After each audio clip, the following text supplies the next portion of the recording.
Almost two-thirds of Americans under 30 now hold a favorable view of socialism.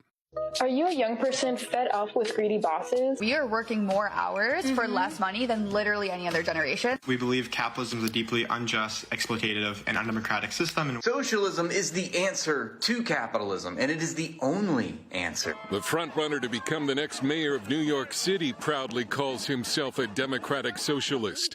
And Zoran Mamdani says he wants to ban extreme wealth. You are a self-described democratic socialist.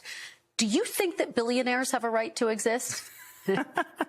I don't think that we should have billionaires because, frankly, it is so much money in a moment of such inequality. Bernie Sanders and AOC have also helped boost the popularity of democratic socialism. They'll tell you they want to help people, although the principles they espouse come through a very troubled man who, according to historians, if he was not a Satanist, was obsessed with Satan. Dr. Paul Kengor, editor of the American Spectator and a political science professor at Grove City College, is the author of The Devil and Karl Marx.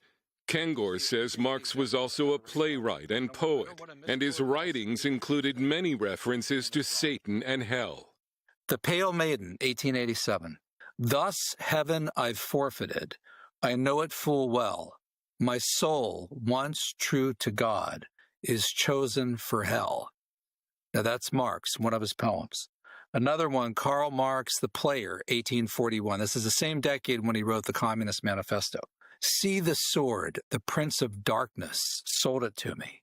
For he beats the time and gives the signs. Ever more boldly I play the dance of death. Marx also wrote, I wish to avenge myself against the one who rules above. Kengor says Marx told his children stories about a toy maker who sold his soul to the devil. Karl Marx's father said his son's heart was governed by a demon, and Marx was by all accounts a terrible husband, father, and provider who sponged off his relatives and friends. So Marx the man was somebody very lazy, refused to work, did not take care of his family, his home, even himself. Refused to bathe, smelled, had boils and sores all over his body. Marx's Communist Manifesto calls for the abolition of religion and calls the family unit disgusting. This year's Democratic Socialist Annual Convention in Chicago called for the abolition of the family, and like Marx, compared marriage to prostitution. One attendee said abortion should be done in churches. Zoran Mamdani spoke at the group's 2023 convention.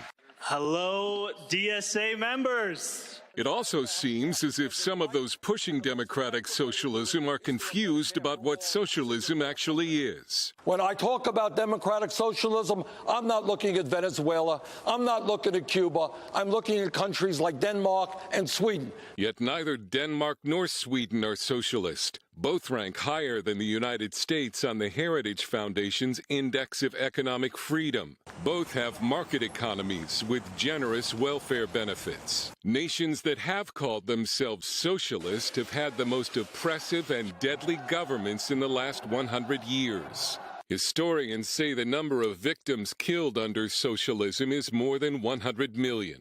The late pastor Richard Wurmbrand, who was tortured and imprisoned in communist Romania, said jailers would yell, "We are the devil," as they tortured Christians. Kengor says Christians who think socialism is good because they see it like the sharing among believers in the book of Acts are mistaken.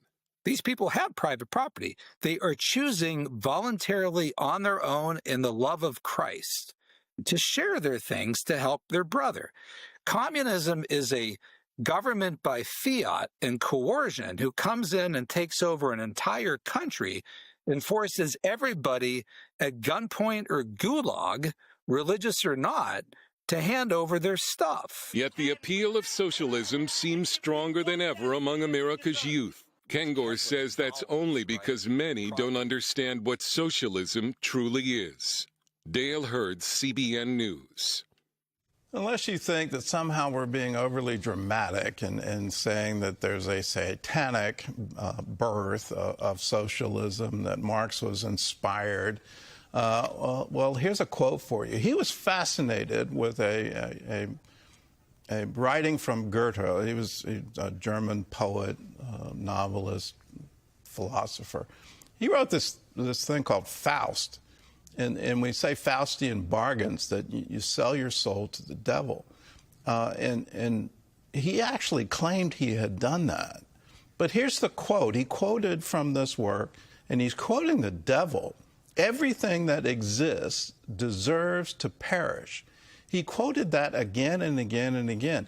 Now, you look at the current things that are running through our culture. There's something called critical theory that comes as an intellectual movement out of Germany. But it seems to have taken over academics here in the United States. And it's absolutely part of Black Lives Matter, that the entire system is corrupt and racist, and it has to be destroyed. When you get into the roots of this, who comes to rob and to kill and to destroy? Well, when you put it in those terms, well, it's quite obvious what's behind it. But when you put it in terms of we have to have some kind of racial divide, and if you're white, you're an oppressor, and if you're black, you're oppressed, and everything in the system is geared against you, and you deserve out of justice to tear everything down. Well, in that, you're going to end up with absolute destruction. And when you look at socialism and you look at communism over the last 100 years, it has been absolutely horrible for every country that went into that. Russia is now this sort of strange, if you have influence, then you get the money.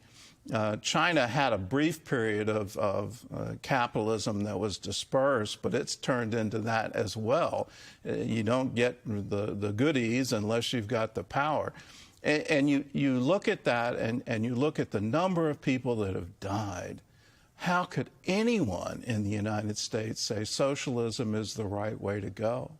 Now, on the other side of this equation, we have to look at student loans, that the oppressive debt that we've put our college graduates into, the corresponding inflation of prices for colleges, where it's literally out of the reach of the average person unless you take the loans. And then you look at, well, Germany and Europe doesn't have any college tuition. The state provides all of that. Well, now suddenly socialism gets very appealing. And we as a nation ran into that after World War II with the extraordinary poverty that Europe was suffering in. Communism, socialism is very appealing to people that don't have hope, that can't see a way to get out of debt, can't see a way to put food on the table. It becomes very appealing to say, well, give the power to us and we'll give all that to you. So where is our compassion for those who are in debt? Where is our compassion for the poor? That needs to be front and center now, because if we go down the road of socialism, watch out. They come and they take everything. And they literally do destroy everything and say, we have to rebuild some socialist utopia, and you're now a counter-revolutionary. We're going to put you in jail. We're going to put you in the gulag. We're going to have re-education through forced labor. All of those things have happened. We can't have that happen here. So be aware of the root of it. And anytime you hear somebody say the whole system has to be torn down, recognize the source of that